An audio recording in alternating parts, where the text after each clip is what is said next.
How to turn a roasting pan from like this to like this. First, I will add half a bottle of Coca-Cola. Add a spoonful of baking soda.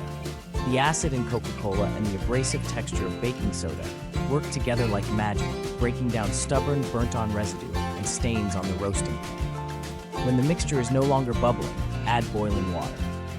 Then we can use a spoon or tongs to pry off the dirty layer. Then use metal wool to remove the parts that are still dirty. Not done yet, I will continue to add a spoon of baking soda, toothpaste, and vinegar. Once the reaction has taken place, I use a dishwashing pad to scrub the entire roasting pan. And now let's see the results.